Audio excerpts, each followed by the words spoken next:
Good morning all. Today we are going to start with the next chapter, that is thermodynamics. The same chapter you will going to learn in physics also. So in thermodynamics, thermo means heat and dynamic means motion. So thermodynamics means heat in motion. In this chapter we will going to learn about heat, work, different forms of energy, process feasibility, heat changes, pressure, temperature, volume, enthalpy, entropy, internal energy and Gibbs free energy. Means you will going to learn many new terms. So let's start with this chapter with the definition of system.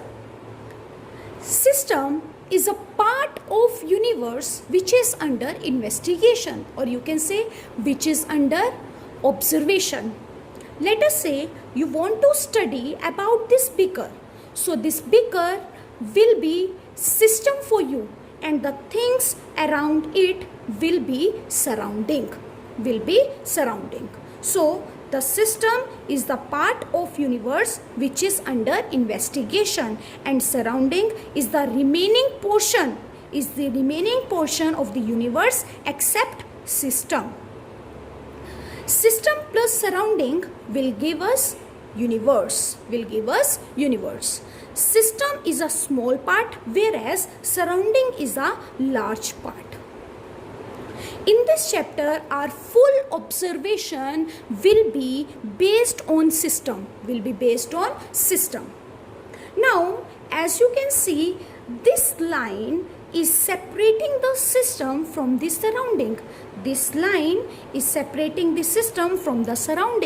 So, this line or this part is known as boundary. Boundary is that which separate the system from the surrounding, and it can be real, it can be imaginary, it can be rigid, it can be flexible, and it can be diathermic or adiabatic. Now, what do you mean by diathermic and what do you mean by adiabatic? Diathermic means through which heat can flow, means from high temperature to low temperature, through which heat can flow. And adiabatic means through which heat cannot flow. Like you are having isolated bottles, or you can say insulated bottles. In this, if you will keep the cold water, it will remain cold for the full day. And if you will keep hot water, it will remain hot for the full day. So in this, flow of heat is zero. So this is an adiabatic, means the boundary of that bottle is adiabatic.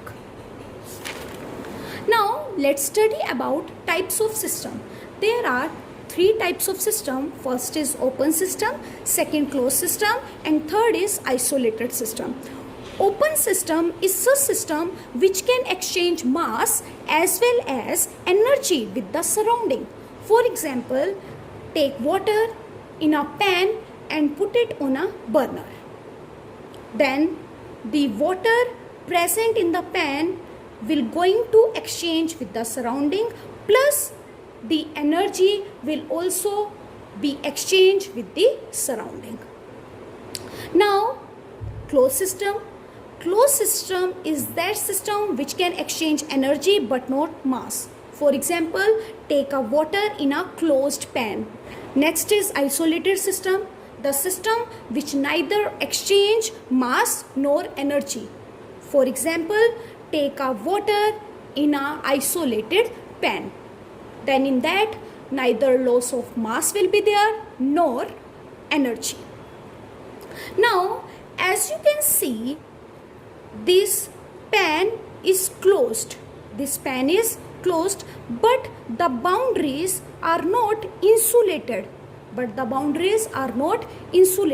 So in this, heat of exchange is there. So this boundary is known as diathermic. And here, as you can see, in this, the boundary is insulated. So in this, flow of heat will be 0. So in this, the boundary is adiabatic. The boundary is adiabatic. Energy exchange can take place in the form of heat or work also. Like if I'll ask you a question, this is a beaker which is insulated from three sides, and up of it you have put a piston, and this beaker is filled with gas. Is this system is closed or isolated? Then what answer you will give me?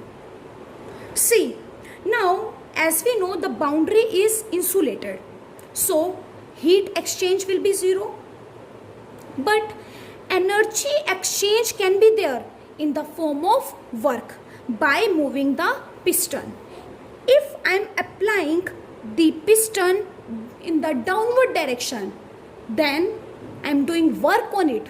So it means the energy will be released. Energy will be released. So here the exchange of energy will take place in the form of work. In the form of work. Now let's study the system properties. There are two types of property. First is extensive property and second is intensive property. Now what do you mean by extensive property and what do you mean by intensive property? Extensive property means the property which depend upon the amount of matter,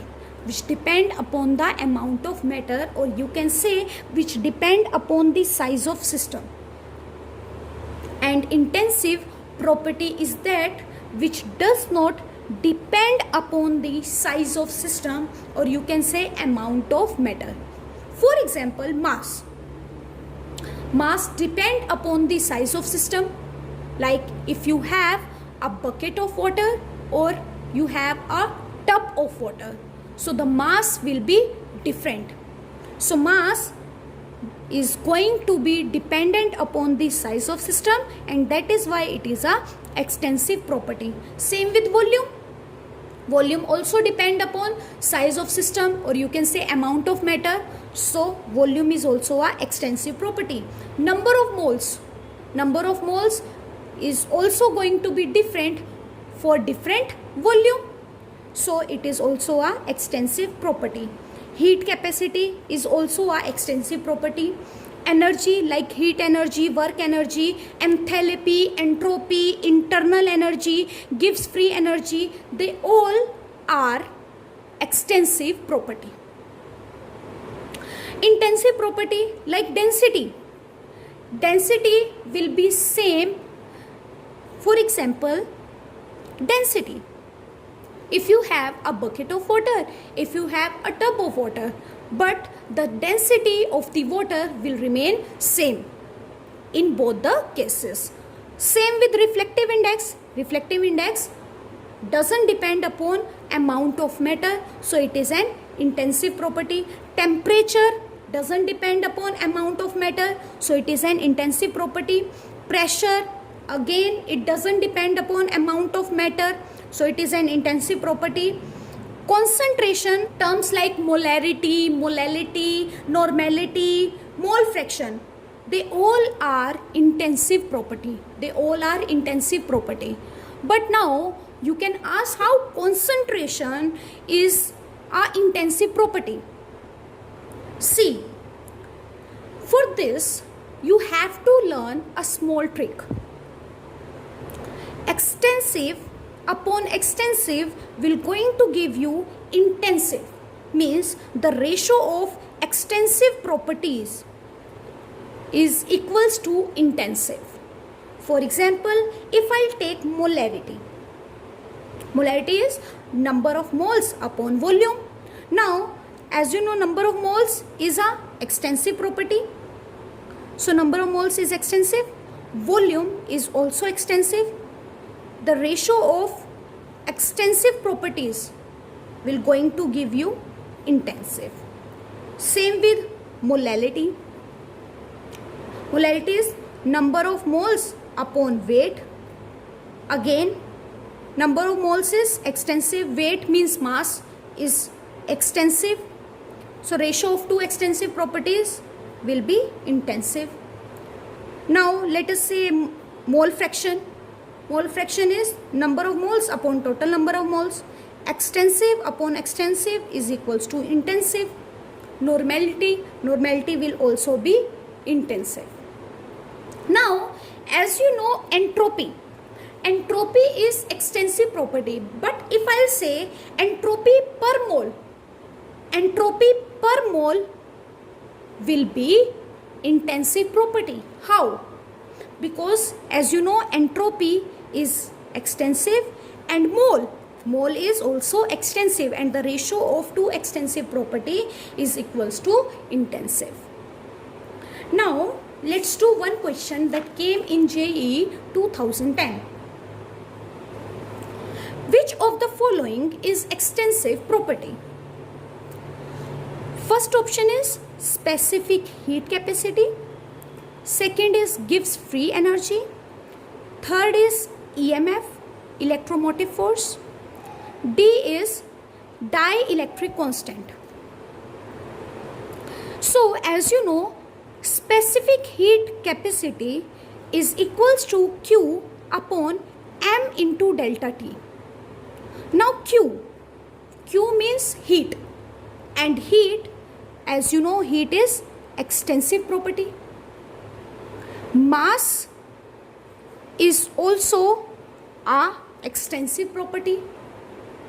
So extensive upon extensive will be intensive property.